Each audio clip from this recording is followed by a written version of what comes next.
오늘 살펴볼 말씀은 부자 청년에 관한 말씀을 살펴보도록 하겠습니다. 이 부자 청년에 관한 말씀은 마태복음뿐만 아니라 다른 복음서에서도 기록이 되어 있죠. 우리가 예수님의 행적에 관해서 살펴볼 때 동일한 복음서가 여러 복음서에 나오면, 동일한 행적이 여러 복음서에 나오면, 그러면 그 복음서도 같이 살펴보면서 말씀을 생각하는 것이 좋습니다. 그래야 말씀을 좀 더 쉽게 이해할 수 있고, 그리고 말씀을 바르게 이해할 수 있습니다. 마태복음에 보면 어떤 사람이 주님 앞에 나왔습니다. 이 사람은 부자고 청년이다, 이렇게 말씀을 하고 있습니다. 누가복음에 보면 이 사람은 평민이 아닌 관리다, 이렇게 말씀하고 있습니다. 높은 지위를 가지고 있는 그런 관리다, 이렇게 말씀하고 있죠. 복음서를 좀 종합해서 살펴보면, 생각해보면 이 사람은 젊은 사람이고 선원이고 부자입니다. 젊은 바리새인이고 부자인데 그의 말과 그의 행동을 하는 것을 보면 그는 좋은 성품을 가지고 있어요. 좋은 인격을 가지고 있는 그런 사람입니다. 좋은 성품을 가지고 있고 젊은 사람인데 그렇게 행동하기 때문에 주변 사람들로부터 칭찬을 받고 인정을 받는 그러한 사람이었을 것입니다. 이런 젊은 관원이, 젊은 부자 청년이 주님에게 나왔습니다. 주님 앞에 나온 이유가 무엇이냐? 그것은 인생에 중요한 질문이 있기 때문에, 인생에 해결하지 못하는 그런 문제가 있기 때문에, 그것 때문에 주님 앞에 나온 것이죠. 일반적으로 바리새인들이 주님 앞에 나올 때 왜 나올까요? 말씀을 쭉 읽어보면, 복음서를 보면 주님을 시험하기 위해서 나오는 것이 많습니다. 주님을 시험하고 시험에서 올무에 걸려 넘어지게 하기 위해서 주님 앞에 나와서 이런저런 질문을 하는데, 그런데 이 사람은 그렇게 주님을 시험하기 위해서 나온 것이 아닙니다. 마가복음에 보면 주님 앞에 달려 나와서 무릎을 꿇었다, 이렇게 말씀하고 있습니다. 그렇기 때문에 시험하기 위해서 나온 것이 아니라 인생에 고민이 있는데, 해결하지 못하는 그런 문제가 있는데 그 고민을 해결받기 위해서 주님 앞에 나온 것입니다. 이 사람은 평소에 예수님에 관한 소문을 들었겠죠. 예수님께서 행하신 이런저런 이적에 대한 소문을 들었고, 예수님께서 이런저런 말씀을 하셨는데 그런 말씀을 하셨다는 것을 그러니까 들었을 것입니다. 그래서 생각한 것이, 그래, 이분에게 가면, 이 선생님한테 가면, 그러면 내 인생의 문제를 해결받을 수 있겠지. 나는 어떻게 하지 못하지만 이 젊은 납비는 인생의 문제를 해결할 수 있을 거야. 이래서 주님 앞에 나온 것입니다. 이 사람이 주님 앞에 나와서 하는 말이 무엇이죠? 선한 선생님, 내가 무슨 선한 일을 해야, 그래야 영생을 얻을 수 있습니까? 이렇게 질문했습니다. 이런 질문을 하는 이유가 무엇인가 하면 영생에 관한 관심을 갖고 있기 때문에, 영생에 관한 문제가 해결되지 않았기 때문에 이런 질문을 하는 것입니다. 이 젊은 청년이 예수님에게 여쭈어봤습니다. 무엇이라고 여쭈어봅니까? 무슨 선한 일을 해야 영생을 얻을 수 있습니까? 이렇게 여쭈어보았습니다. 이렇게 여쭈어보지 않았죠. 선생님, 어떻게 해야 영생을 얻을 수 있습니까? 이렇게 여쭈어보지 않았습니다. 이렇게 질문하지 않고 무슨 선한 일을 해야 영생을 얻을 수 있습니까? 이렇게 질문했습니다. 이 청년이 이런 식으로 질문을 하는 이유가 무엇일까요? 이 청년은 착한 일, 선한 일, 그런 일을 해야 영생을 얻을 수 있다, 이렇게 생각하고 있습니다. 그래서 질문이 이런 식으로 나오는 것이죠. 그 당시 유대인들은 선한 일을 하면 영생을 얻을 수 있다, 이렇게 생각했습니다.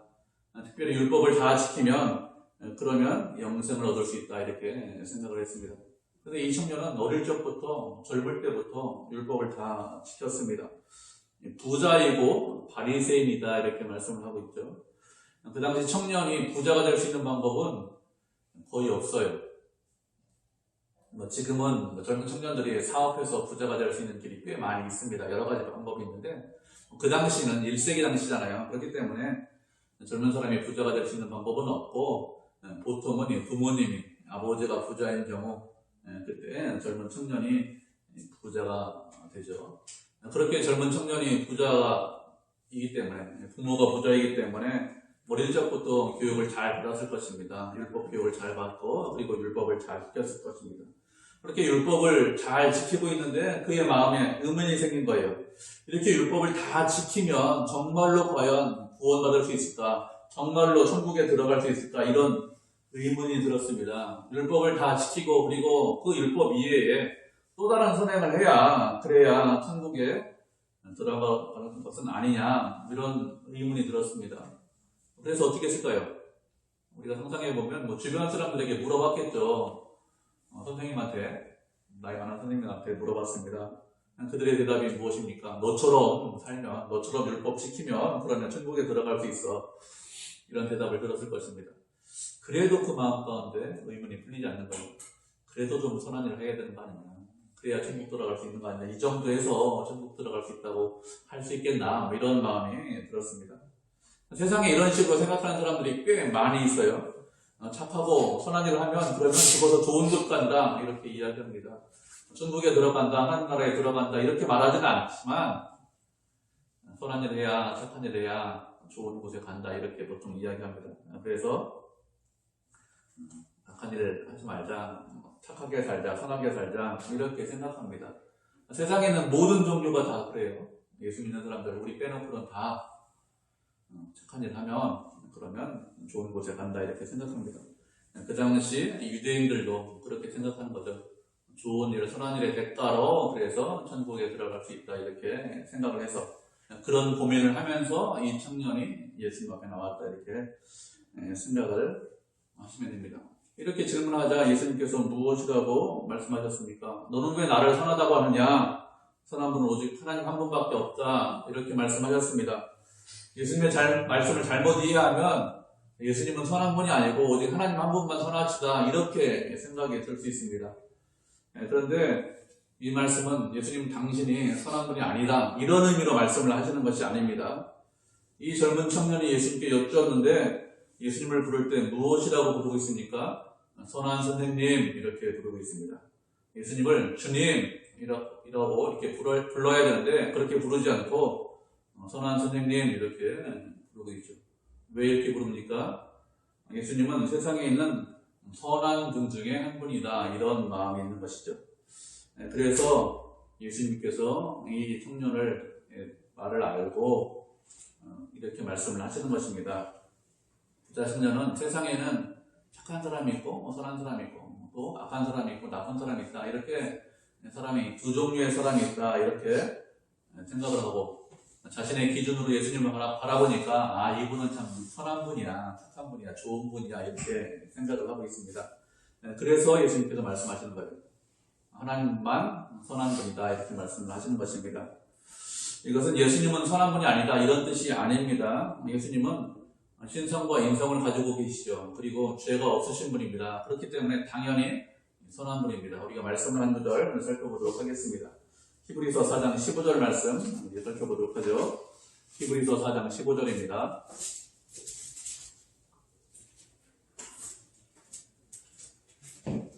우리가 한 목소리로 히브리서 4장 15절 같이 읽도록 하겠습니다. 같이 읽겠습니다. 시작.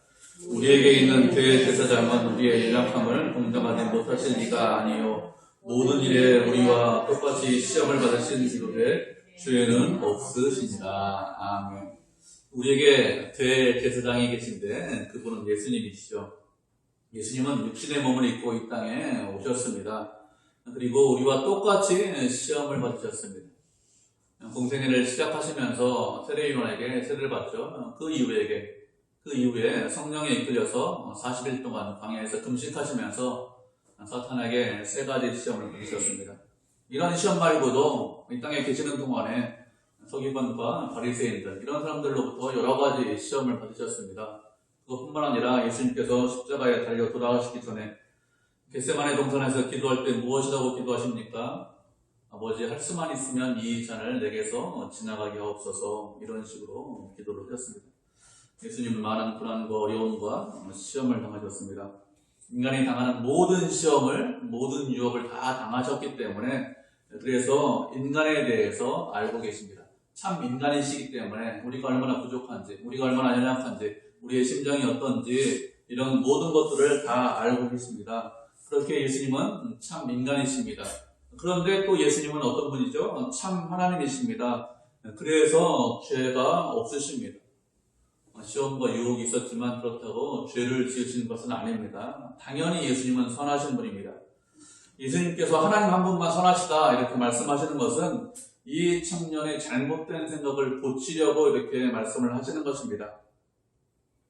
예수님의 말씀은 하나님 한 분만 선하시고 세상에 있는 모든 사람은 다 악하다, 모든 사람은 다 죄인이다 이런 뜻입니다. 어느 인간도 어느 누구도 착한 사람, 선한 사람이 없다는 것입니다. 그것을 깨닫게 하기 위해서 이렇게 말씀하시는 것입니다. 우리가 알고 있듯이 모든 사람이 죄를 범했습니다. 그래서 하나님의 영광에 아무도 이를 수 없습니다. 모든 사람이 악해요. 저 사람은 착하고 괜찮고 저 사람은 나쁘고 악한 것이 아니라 다 악하고 더 악하냐 덜 악하냐 악한 정도의 좀 차이가 있지만 그렇지만 착한 사람, 선한 사람은 아무도 없습니다. 모두 다 치우쳐 있죠. 세상은 이렇게 다 악한 사람, 저를 포함해서 나를 포함해서 모든 사람이 다 악하죠. 나는 괜찮은 사람이다 이렇게 생각하면 잘못된 것입니다. 그래서 예수님께서 그것을 깨닫게 하기 위해서 하나님 한 분만 선하다 이렇게 말씀하시는 것입니다. 그러면서 예수님께서 무엇이라고 말씀하셨습니까? 생명에 들어가기 위해서 계명을 지켜라, 율법을 지켜라 이렇게 말씀하셨습니다. 어떤 사람은 종종 이렇게 말하는 사람들이 종종 있습니다. 율법은 나쁘고 악한 것이고 복음은 선하고 좋은 것입니다. 이렇게 말하는 사람들이 있습니다. 이단 중에서 이렇게 말해요. 그런데 잘못된 것입니다. 율법에는 하나님의 의가 있습니다. 그래서 율법은 악한 것이 아닙니다. 선한 것입니다. 우리가 말씀을 한 구절 살펴보도록 하겠습니다. 레위기 18장 5절 말씀입니다. 레위기 18장 5절입니다.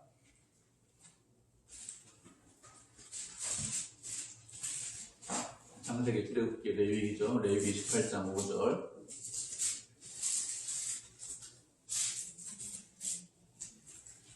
하셨죠? 레위기 18장 5절 같이 읽겠습니다. 시작. 너희는 내 규례와 법도를 지키라. 사람이 이를 행하면 그로 말미암아 살리라. 나는 여호와이니라.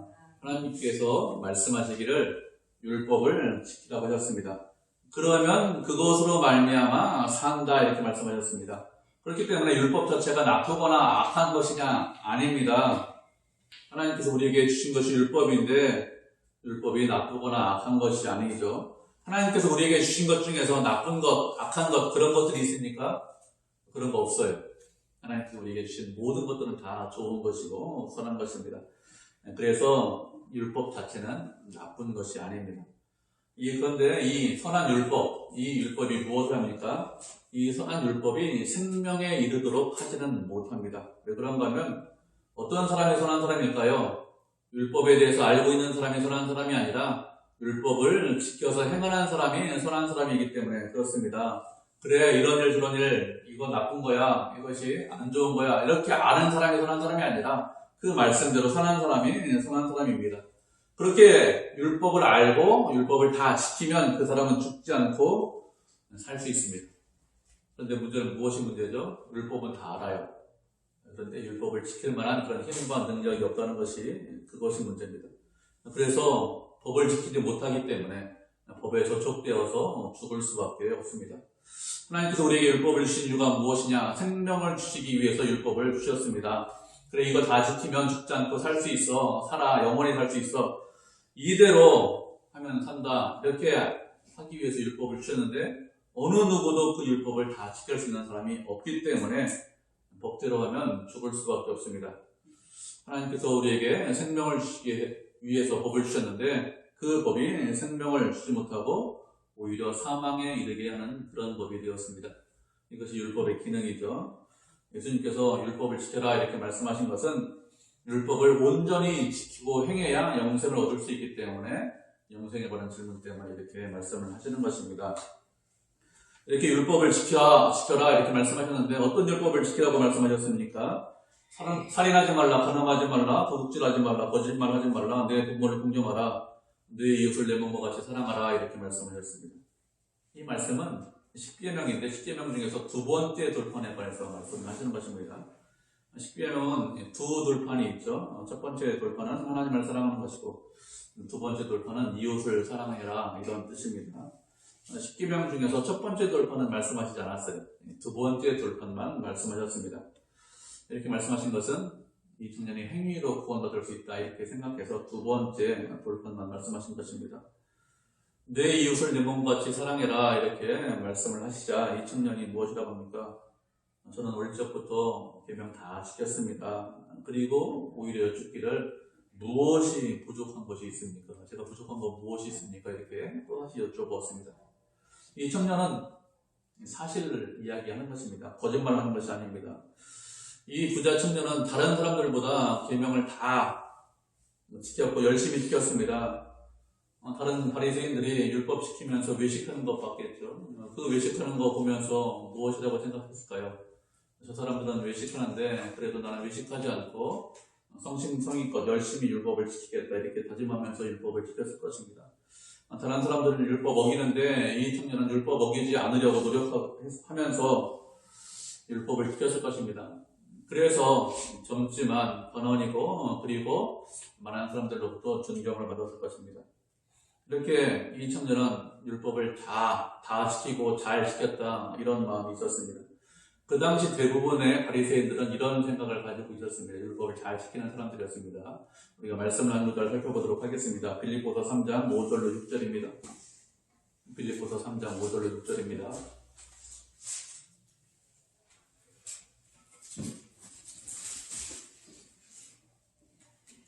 그래서 빌립보서 3장 5절 6절 2절이니까 우리 한 목소리로 같이 읽겠습니다. 시작. 나는 8일 만에 아들을 받고 이스라엘 족속이요 베냐민 지파요 히브리인 중에 히브리인이요 율법으로는 바리새인이요 열심으로는 교회를 박해하고 율법에 의로는 흠이 없는 자라. 아멘. 우리가 읽은 빌립보서 3장 말씀은 사도 바울이 예수님을 만나기 전에 어떻게 생활했는지 자신의 생활에 대해서 고백을 하고 있는 것입니다. 그 사람은, 사도 바울은 이스라엘 백성으로 태어났는데 난지 8일 만에 할례 받았다 이렇게 말씀하고 있죠. 무슨 뜻입니까? 부모가 엄격하게 율법을 잘 지키는 그런 부모였다는 것입니다. 베냐민 지파로 태어났고 히브리인 중에 히브리인이다 이렇게 말씀을 하고 있습니다. 베냐민 지파로 태어났다는 것은 순수 혈통이라는 거예요. 예수님 당시에 두 지파만 순수 혈통이었습니다. 12지파 중에서 유다 지파와 베냐민 지파. 순수 혈통이기 때문에 이 사람들이 자부심을 가지고 있었습니다. 그리고 율법으로는 바리새인이다 이렇게 말씀하고 있습니다. 바리새인이라는 것은 율법을 철저하게 지켰다는 것입니다. 바리새인들은 윤리적으로 도덕적으로 추악한 사람들이 아닙니다. 예수님에게 천명을 받았지만 그렇지만 그 당시 백성들로부터 존경을 받던 그런 사람들입니다. 왜 존경받았느냐? 누구보다도 더 열심히 윤리적으로 살았기 때문에 그렇습니다. 그래서 세상의 관점으로 보면 아무런 문제가 없어요. 하나님 보시기에 합당하지 못해서 그런 것이지 일반 사람이 보기에는 훌륭한 사람들입니다. 그런 바리새인이죠. 그리고 사도 바울은 가말리엘 문화에서 배웠습니다. 가말리엘 문화에서 배웠다는 것은 당대 최고의 학문을 배웠다는 것입니다. 로마 시민권자로 태어났죠. 길리기아 다소에서 태어났습니다. 어릴 적에는 헬라 문화를 배웠다는 얘기예요. 그리고 유학 가서 나이가 좀 어느 정도 들어서 유학을 왔겠죠. 그래서 예루살렘도 유학을 와서 최고의 학문을 배웠습니다. 열심으로는 교회를 받겠습니다. 열심으로는 교회를 받겠다는 것은 하나님을 위한 열심이 있고 그것을 스스로 행동했다는 뜻입니다. 어떤 사람들은 이런 사람들이 있습니다. 하나님, 저는 하나님을 사랑합니다. 주님을 사랑합니다. 이렇게 말만 하고 행동하지 않는, 그렇게 살지 않는 사람들이 꽤 있는데, 그런데 바울은 그런 사람이 아니라는 거예요. 저는 주님을 사랑합니다. 그래서 그 사랑하는 마음을 가지고 어떻게 했죠? 교회를 받게 했습니다. 율법에 의한 흠이 없다고 했습니다. 율법을 아주 잘 지켰기 때문에, 철두철미하게 지켰기 때문에 율법 때문에 누가 나를 흠잡을 사람, 그런 사람이 없다는 것입니다. 그 당시 바리새인들은 이런 자부심을 가지고 살았습니다. 이런 자부심이 있기 때문에 이 청년도 비슷하겠죠. 오히려 부족한 것이 무엇이 있습니까? 저 다 지켰는데 이런 자부심이 있는 것입니다. 이런 자부심을 갖고 있는 청년을 마가복음에 보면 무엇이라고 말씀하셨는가 하면 그를 예수님께서 사랑하셨다 이렇게 말씀하고 있습니다. 우리는 어떨까요? 저 완벽한데요. 저 아무런 흠이 없습니다. 세상에서 저 같은 사람 없는데요. 저 윤리적으로 도덕적으로 아무런 문제가 없고 말씀에 다 순종하고 다 지켰습니다. 저를 욕한 사람 아무도 없습니다. 이런 말을 하면, 그런 말 들으시면 무슨 생각 하십니까?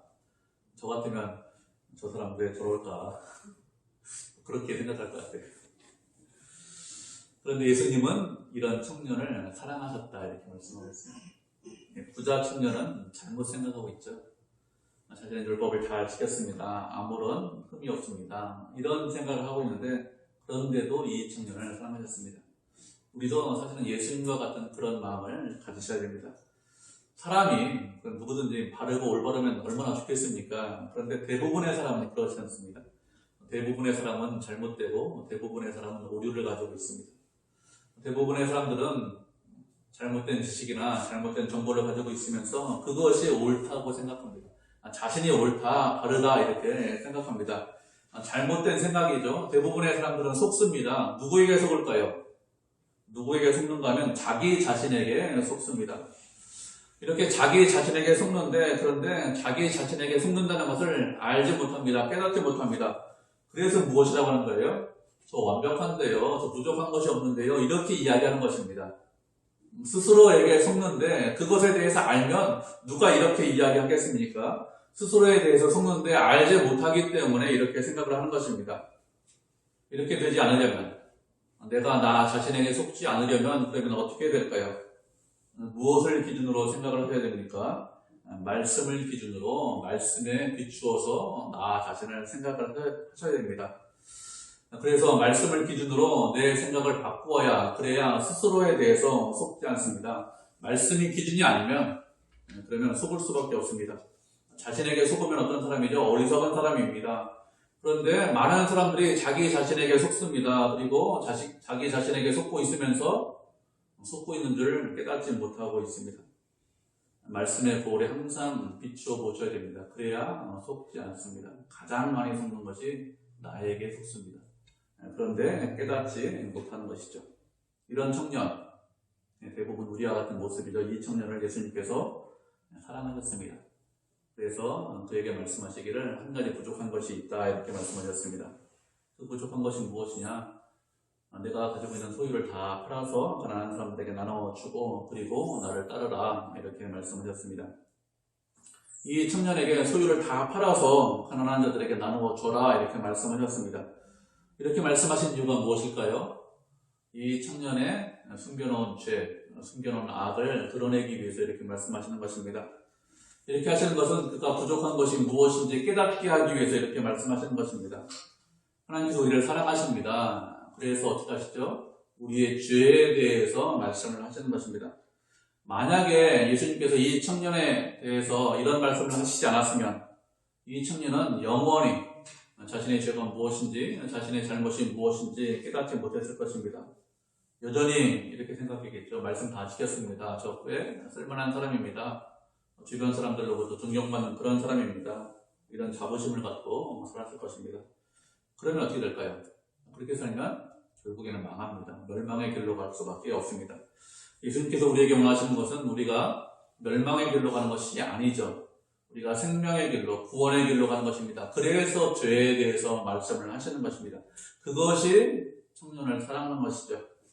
이 청년을 사랑하셔서 죄에 대해서 말씀하시고 나를 따라오너라 이렇게 말씀하셨습니다. 이 청년의 구체적인 죄가 무엇일까요? 이 청년의 구체적인 죄는 탐심입니다. 탐심을 가지고 있었기 때문에 예수님께서 말씀하실 때 슬픈 기색을 띠고 근심했습니다. 슬픈 기색을 띠고 근심한 이유가 무엇이냐? 자신의 죄가 무엇인지 알았기 때문에 그렇습니다. 예수님께서 무엇이라고 말씀하셨습니까? 살인하지 말라, 간음하지 말라, 도둑질하지 말라, 부모를 긍정하여라, 이웃을 사랑해라 이렇게 말씀하셨는데 그 두 번째 돌판을 말씀하셨는데 그 두 번째 돌판 중에서 10번째 계명을 말씀하시지 않았어요. 이 청년은 예수님의 말씀을 들으면서 10계명 당연히 알고 있었겠죠. 왜 10번째 계명 말씀하시지 않을까 이런 의문이 들었을 것입니다. 그리고 말씀하실 때 내 소유를 팔아서 가난한 사람들에게 나누어 주어라 이렇게 말씀하실 때 예수님께서 10번째 계명을 지금 말씀하시는구나 이것을 알았을 것입니다. 그래서 슬픈 기색을 띠고 근심하는 것입니다. 10번째 계명을 어겼구나 이것을 깨달았겠죠. 그리고 10번째 계명을 지키지 못한다는 것을 지킬 수 없다는 것을 분명히 알았을 것입니다. 그래서 슬픈 기색을 띈 것입니다. 이렇게 슬픈 기색을 띈 청년은 어떻게 했습니까? 결국에는 예수님을 떠났습니다. 이 청년은 겸손하게 주님 앞에 나왔습니다. 자신의 인생에 문제가 있는데 고민이 있는데 해결하지 못하는 그런 문제인데 그 문제를 해결받기 위해서 나왔는데 결국에 어떻게 됐습니까? 예수님을 따르지 못하고 예수님을 떠났습니다. 왜 젊은 청년이 예수님을 떠났습니까? 그 청년이 사랑하고 좋아하는 것 때문에 예수님을 떠났습니다. 하나님께서 반드시 우리에게 물어보십니다. 반드시 우리에게 물어보세요. 내가 나를 사랑하느냐? 이렇게 반드시 물어보십니다. 이 세상에 있는 어떤 것보다, 이 세상에 있는 누구보다, 이 세상에 있는 무엇보다 내가 나를 사랑하느냐? 이렇게 분명하게 물어보십니다. 우리처럼 주일날 나와서 예배드리는 사람들 대부분 무엇이라고 대답합니까? 그렇죠. 주님 아시지 않습니까? 제가 주님을 더 사랑합니다. 이렇게 대부분 대답을 하십니다. 그런데 질문하실 때 그냥 질문하시잖아요. 어떻게 질문하십니까? 이 청년처럼 재물과 하나님을 놓고 내가 나를 더 사랑하느냐 이렇게 질문하시든지 아니면 내가 사랑하는 것을 놓고 둘 중에 무엇을 선택할 것인지 우리에게 질문하십니다. 이 청년에게 물어보셨듯이 반드시 우리에게 물어보십니다. 아브라함은 어떻게 물어보셨죠? 이삭을 놓고 내가 나를 사랑하느냐 이렇게 물어보셨습니다. 아브라함이니까 믿음의 조상이니까 그렇게 물어보셨죠. 저는 뭐 그 사람하고 전혀 다른 사람인데 그 사람 믿음만큼 못 가는데 이렇게 생각할 수 있는데 저는 안 물어보시겠죠. 그렇지 않습니다. 반드시 물어보십니다. 반드시라고 제가 말씀드렸습니다. 그래서 선택하게 하십니다. 정말로 예수님을 사랑하는지 아니면 내가 좋아하는 것, 내가 기뻐하는 것을 사랑하는지 둘 중에 무엇을 선택할지 선택하게 하십니다. 이 부자 청년 어떻게 되었을까요? 다음 말씀 없기 때문에 어떻게 되었는지 알지 못합니다. 재물을 사랑해서 예수님을 떠났습니다. 이후에 예수님께서 한 1년 정도 있으면 예수님께서 십자가에 달려 돌아가시고 부활하시고 승천하십니다. 복음이 그 이후에 온 유대와 사마리아와 땅끝까지 전해졌겠죠. 이 청년 어떻게 되었을까요? 이 청년 제가 생각하기에는 복음을 듣고 아마 돌아왔을 것으로 생각합니다. 왜 그런가 하면 예수님께서 사랑하셨기 때문에 그런 거죠. 지금은 예수님을 떠났지만 예수님을 따르지 못했지만 그때는 예수님의 복음을 듣고 그리고 돌이켰을 것입니다. 그가 돌이키고 후회했겠죠. 왜 재물을 버리지 못하고 예수님을 따르지 못했는가 이렇게 후회했을 것입니다. 재물을 버리고 예수님 한 1년 정도만 따르면 되거든요. 따라왔으면 그럼 어떻게 됐을까요? 그러면 말씀에 있는 대로 보물을 하늘에 쌓아뒀을 것입니다. 땅에 있는 재물 결국엔 없어지고 아무것도 아니죠. 보물을 하늘에 쌓아두고 그리고 누구도 알지 못하는 예수님께로부터 온갖 좋은 것들을 받았을 거예요. 여러 가지를 깨달았겠죠. 그의 인생이 많이 달라졌을 것입니다. 그러면서 많이 후회를 했을 것입니다. 이 청년은 영생을 소유하고 싶었습니다. 그래서 다 계명을 시켰습니다. 계명을 시키는 것으로 부족해서 무슨 선한 일을 해야 제가 영생할 수 있습니까? 부족한 것이 무엇이 있습니까? 제가 선한 일을 하겠습니다. 이렇게 주님 앞에 나왔습니다. 그런데 주님의 대답은 무엇이죠? 영생을 소유하려면 선한 일, 착한 일을 하는 것으로 영생을 소유할 수 있는 것이 아니다. 이것이 주님의 대답입니다. 주님의 대답은 무엇입니까? 영생을 소유하려면 예수님을 따라야, 그래야 영생을 소유할 수 있다. 이렇게 말씀하셨습니다. 다른 것으로 영생을 소유할 수 있지 않기 때문에 나를 따르라 이렇게 말씀하셨습니다. 아무리 재물이 많아도 영생을 소유하지 못합니다. 아무리 착한 일을 많이 해도 그렇다고 우리가 영생할 수 있느냐? 그렇지 않습니다. 어떻게 영생할 수 있죠? 예수님을 따라가야 그래야 영생할 수 있습니다. 그래서 예수님을 따르라고 우리에게 무엇을 주셨습니까? 하나님께서 우리에게 말씀을 주셨습니다. 왜요? 예수님을 닮아가고 따라가고 작은 예수가 되라 이런 의미로 우리에게 말씀을 주신 것입니다. 이 부자 청년처럼 저 말씀 다 지켰는데요. 저 말씀대로 행했기 때문에 저 청년보다 다른 사람보다 저는 꽤 괜찮은 사람입니다. 좋은 사람입니다. 제 믿음이 훨씬 더 뛰어납니다. 이런 의미로 말씀을 주신 것이 아니죠. 그렇게 생각하신다면 말씀을 왜 주셨는지 알지 못하는 것입니다. 살인하지 말라, 도둑질하지 하지 말라 이렇게 말씀하신 이유가 무엇입니까? 무엇을 했다, 무엇을 하지 않았다 이것을 가지고 사람을 평가하고 말씀을 주신 것이 아닙니다. 저 날마다 말씀 묵상합니다. 하나님 저 날마다 기도합니다. 그런데 저 사람은 하지 않습니다. 저 괜찮은 사람 아닙니까? 이렇게 생각하신다면 기도하지 않으시는 게 좋아요. 말씀 묵상하지 않는 게 좋습니다. 비교하라고 그렇게 하신 것이 아닙니다. 하나님께서 우리에게 말씀을 주신 것은 주님을 따르는 사람이 되라고 말씀을 주셨습니다. 예수님처럼 살라고 말씀을 주셨죠. 인자가 온 것은 섬김을 받기 위해서 이 땅에 오신 것이 아니라고 했습니다. 많은 사람을 섬기기 위해서 자신의 목숨을 인간의 우리들의 대속물로 주기 위해서 이 땅에 오셨다고 했습니다. 그리고 우리에게 말씀하시기를 너희도 우리도 그 길을 가라 나를 따라오너라 이렇게 말씀하셨습니다. 하나님께서 우리에게 말씀을 주시고 우리가 이렇게 예배를 드리는데 왜 예배드리고 말씀을 주셨는지 생각을 하셔야 됩니다. 예수님을 따라가라고 주신 것이죠. 그렇게 따라가라고 우리가 지금 이렇게 예배드리는 것입니다. 예배드리는 것이 목표가 아니죠. 예수님을 따라가는 것, 예수님과 늘 동행하면서 함께하는 것이 우리의 신앙의 전부입니다. 이제 말씀을 읽겠습니다. 우리는 이 부자 청년에 관한 말씀 잘 알고 있습니다. 이 청년은 예수님보다 그때는 더 사랑한 것이 있었기 때문에 근심하면서 떠났습니다. 이렇게 예수님보다 더 사랑하는 것이 있으면 그 사람은 영생을 얻지 못합니다. 예수님을 떠날 수밖에 없죠. 우리는 예수님을 떠나는 것이 아니라 예수님을 사랑하고 예수님과 날마다 동행하면서 예수님을 따라가는 믿음의 성도, 은혜의 성도가 되시기를 주님의 이름으로 축복을 드립니다.